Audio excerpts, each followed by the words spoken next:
As the long-awaited party primaries of the ruling All Progressive Congress in Nigeria gathers momentum, aspiring citizens and party stalwarts anxiously await who will be the flag bearer. Call it anxiety, strategy, or desperation, but the words of a particular stalwart and aspirant has made headlines.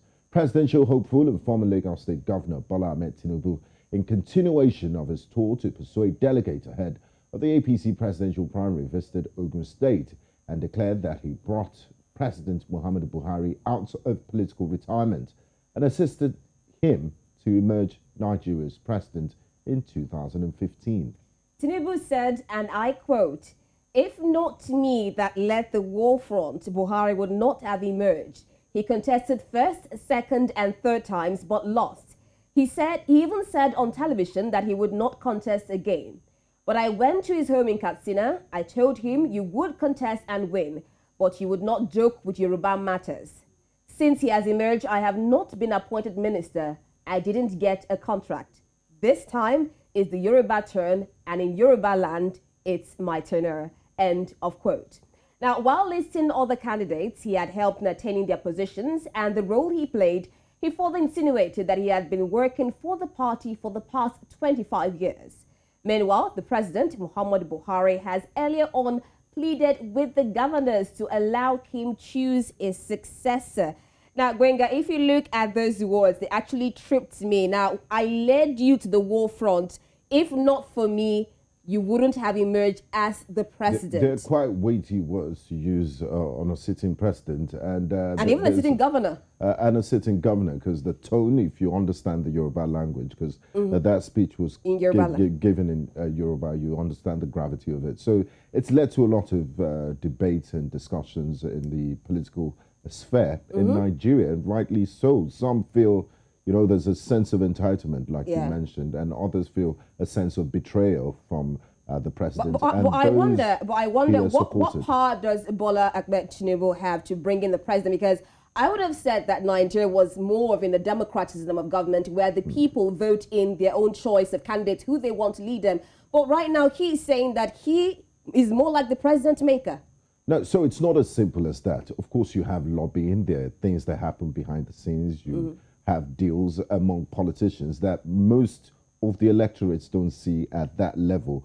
But within the powers that be, sometimes they have unwritten deals. It's not just in Nigeria, but it's also like Kenya. Where's the place of the citizens? Because I know you're talking about party politics. We'll get to that. But let me just use Kenya, for example. Just yesterday, Kalonzo Musyoka, who decided that Raila Odinga then respected. I remember talking to him just 10 months ago. He said it will be unwise of him to support Raila because he has supported Raila twice. And guess what? Yesterday he accepted the position of chief minister in the government of Raila Odinga. That's if Raila emerges president. So in politics, there's no permanent friend and no permanent enemy. It's just permanent interest. So in other words, when people go to the ballot boxes now to vote, it's not necessarily them, but you have to actually favor, it's actually the powers that be. So what happens now is very important, because if you don't settle who emerges as the flag bearer of the party, then you won't be there on the ballot box. So this is their own ballot box before they start appealing to the electorate and ordinary people to say, look, these are my programs, this is what I'm going to do, and this is why you should vote for me. So internal politics Gbenga, is very important. I wonder what actually prompted him to make this statement, because he said, it's time for me to say it now. Do you think that probably he felt threatened, or so to say? Maybe he's been getting feelers from Mr. President's office, because the president said, allow me to choose my successor. And today, the presidential spokesperson made a U-turn on that. He said, you know, our president is democratic and all of that. But we know what happens behind the scenes. But he felt aggrieved. He might have been getting fillers because you could see that he was visibly angry and felt betrayed. Yeah. So maybe he's sensed that the president is leaning towards a candidate that is not him. So that's why he felt betrayed. Okay, betrayal in politics. Meanwhile, we also know that about 10 aspirants have actually been moved away from the presidential screening. No, we had the presidential screening, I think, was it last week or so. And we had about 23 aspirants come forward for the presidential screening. But I wonder now that Chief John Odige Oyego now did not mention the names, but I wonder because we have people like Pastor Tunde Bakare, we also have Minister of Transportation, Rotimi Amechi, the Vice President. So who among them actually? And on what grounds were they disqualified? And others have also questioned the authority and the sincerity of the John Oyego Presidential Screening Committee, saying that there are people that have been screened that are quite dubious in character and should fail at the screening test if it's a test of character and competence and all of that. But they pass through. So it'll be interesting to see the reasons. I'm sure we'll get details. Exactly. I'm actually waiting for those reasons because they talked about if you've gone to prison before, if you're wanted by the EFCC, and somehow we saw Rochas Okorocha, that's the Imo State governor, after the whole EFCC debacle and all that, he was actually granted bail, and we saw him come forward for the screening. So I wonder what exactly were the criteria for coming up. I think they should have put it out there, say, okay, these are the things that if you don't meet these criteria, you actually be taken off from the aspirational list, so to say. But it will be very interesting for the APC going forward because there will be a lot of divisions. That's if people don't decamp. How they will, because it's very, you know how politics is serious. It's almost like a life and death matter. How do you reconcile people? But should it be a life and death matter? It shouldn't be. We saw the PDP. It's more like you want to do a service for the people, and then if the people want you there, exactly. But right now it's more like I must do this to serve, exactly. And the country's ambition, the people's choice, is bigger than any one man's ambition. We saw the way the PDP cleaned up house after the convention. So to say, cleaned up the house. The flag bearer, former Vice President Atiku Abubakar, did visit Wike, who became runner-up. They embraced each other and said, you know, I'm going to support you in your presidency. Do you see that happening with the APC, looking at the palpable tension that we can feel so far? I don't see that happening for a man like Bola Ahmed Tinubu. I don't think him, probably, for example, if we see the Vice President winning as a flag bearer, is he going to visit the Vice President? I don't see that, especially with what came out yesterday. I don't think he'll actually do that. I mean, these are all permutations, and but do you see him joining another political party? Because it's too late. It's too late. You can't join another, even if you join another political party. On the what? You can definitely come as a presidential aspirant because the primary is already over. I think you're supposed to have, like, INEC actually even had to extend the date. So it's a no-go area for him. It's either you get this now or you don't get it again. And I wonder if Tinubu fails to get or become the flag bearer for this year's election. He said he waited for 25 years. And he also gave a list of how he actually put the vice president, that's Yemi Osinbajo, into the seat and said that President Buhari actually wanted him to be the vice president, but he said no, that he wouldn't, but he actually wants the presidential seat. So if he actually loses it and doesn't become the flag bearer, I don't know what's going to happen to Tinubu's ambition. He is talking as if the elections have been conducted. No, it's Nigerians that will decide who will be who. That was why I asked you that where is actually the place of the ballot, because we see lots of voter apathy. Okay. Now you see this man coming in and saying, I put you into the place. So imagine citizens now, would they actually want to come and vote? Okay, let's talk to the experts and the newsmakers. We have on standby Jubril Folami, head of news at News Central Television, here to analyze the event that happened in Abeokuta yesterday. Thank you very much. Join us, Jubril. Yeah, thank you, Gbenga. Thank you, Rita. Thank you. All right, so let's start with the statement from Bola Ahmed Tinubu. He said, if not for me that stood behind Buhari, he wouldn't have become the president. He knows that he cannot be the governor without the help of God and my support. Now, there is nothing about citizens being mentioned from the former Lagos State Governor, Bola Ahmed Tinubu. So I wonder, are the people still a vital factor in any election and in Nigerian politics? Yeah, when you talk about politics, there are so many things you see playing out. Let me take your mind back to what happened in 2019, precisely, when Dapo Abiodun himself wanted to become the governor of Ogun State. He actually said the same thing about Senator Ibikule Amosun then. He actually made reference to the fact that when Ibikule Amosun was campaigning in 2015, he was all over the place campaigning for Ibikule Amosun, but now he's denying him of the opportunity to become the governor of Ogun State. So since Senator Bola Ahmed Tinubu saying the same thing yesterday, we can only smile at the fact that these are politicians playing their normal game and the way to go. So we can only smile and watch and say, okay, what will Nigerians say? First, what will the delegates say when it comes to the primaries on Monday, which is the 6th of this month? Would they be able to vote in to their conscience or go in line with submission? So for me, it's a political statement. And I want to also say this, that there are so many things happening behind the scene when you talk about the political permutation in Nigeria. In the last few weeks, we've seen Asiwaju Bola Ahmed Tinubu going around virtually all the states across the country. But you will agree with me that he has never said something like this, except when he got to Ogun State, which happens to be the home state of the president.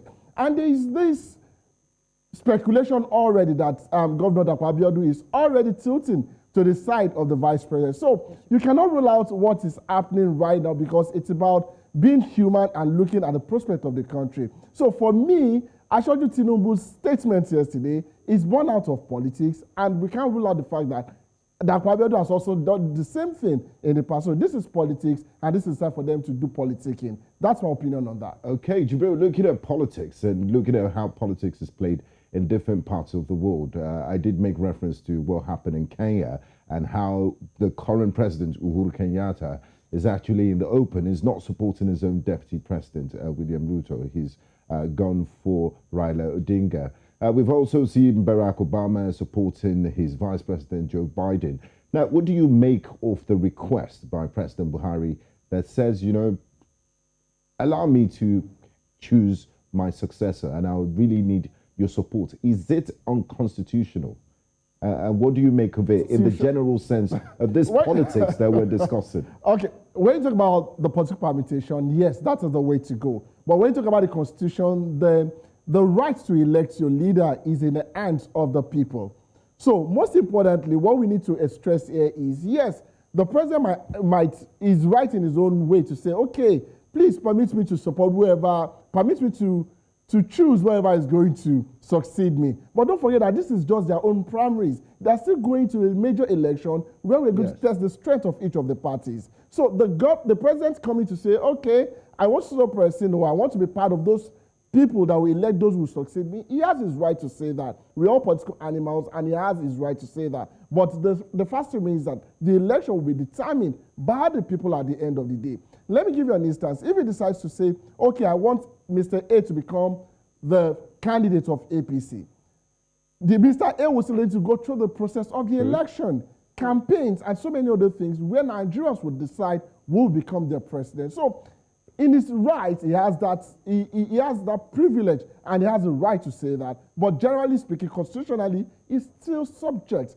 to the decision of Nigerians. And that's why we need to say that, okay, whatever he has said is right in his own right, but the constitution says that Nigerians will determine who will be their next president. So it's still politicking. Okay, still talking about the game of politicking now. The president has come out with his appeal that let me choose a successor. Now, do you think Tinubu's actions or revelations have been prompted by the absence of a name to Buhari's successor? And how does he even know that he's not the president's preferred successor?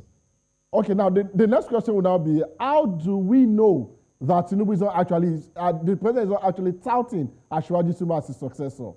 You cannot read the mood or gauge the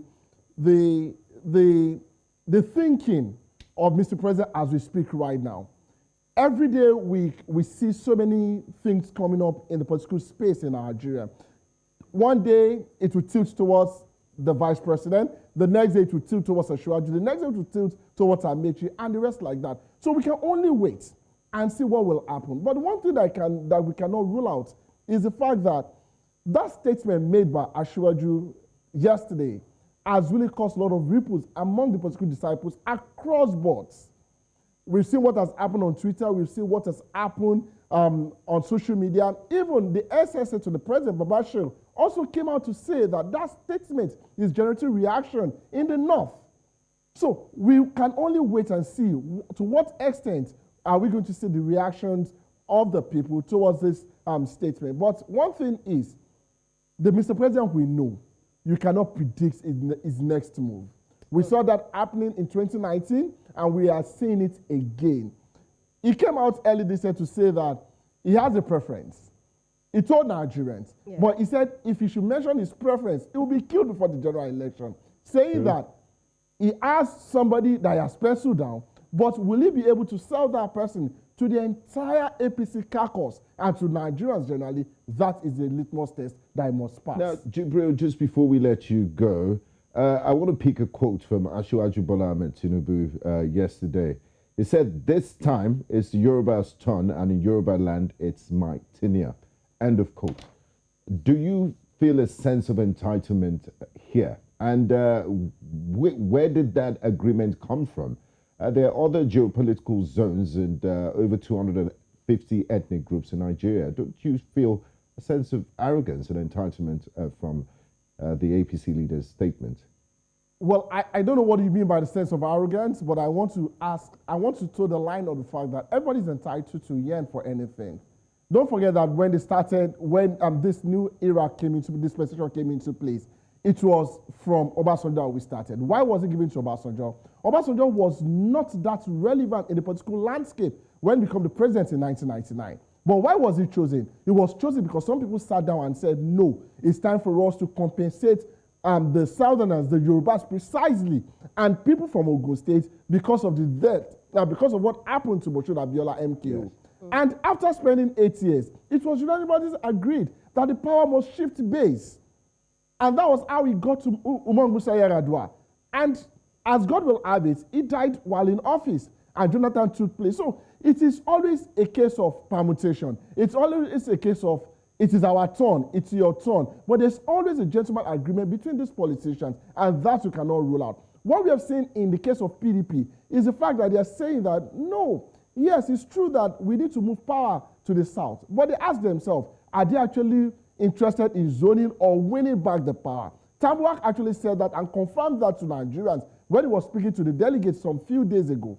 He said it is not about just winning. It's not about just zoning. It's about winning or getting back to power. And that's why I decided to actually work alongside their permutation. So plus minus, the sense of entitlement will be determined by how they want to sustain the next election and how they want to win for their party. And that's, for me, it's what is interesting in the game of politics. Who is going to win? Who is going to lose? How do we outsmart one another? And how do we deliver to Nigerians? Thank you very much, Jubril Folami, for joining us on the conversation. It was a pleasure. Thank you. It's my pleasure too. Thank you. All right, the game of politics is a very interesting one. Compensation, entitlement, zoning, consensus. These are the words we've been hearing for the past weeks. Political fireworks. But you know the interesting part of this is elections are not in 2 months' time. Elections are almost a year, less than a year away. So there's still time to settle grievances. We will still see political cross-carpeting, horse trading, and deals will be made. And at the end of the day, everyone is going to be fine. But I can't blame Tinubu. I'm not in the race. I'm not in politics, but I can already feel the tension, especially coming from June 6th. I mean, they've postponed this primaries twice. And finally, we're having it June 6th and June 8th. So I can just imagine the tension that he's facing. But I do wonder, he talked about zoning and compensation because we're in a cultural diverse society. And there's always the stuff of compensate to my region, or you people are not being fair to my own region. Exactly. So I don't know how parties will be able to do it, especially when most of the parties now have kicked away zoning. So it's more like when it comes to favor me, or the South rather, it's more like let's take zoning aside. Okay, we'll look and see what happens. I'm sure the conversation we would have on Wednesday, they must have conducted the primaries by then, will be filled with fireworks. So we look forward to that.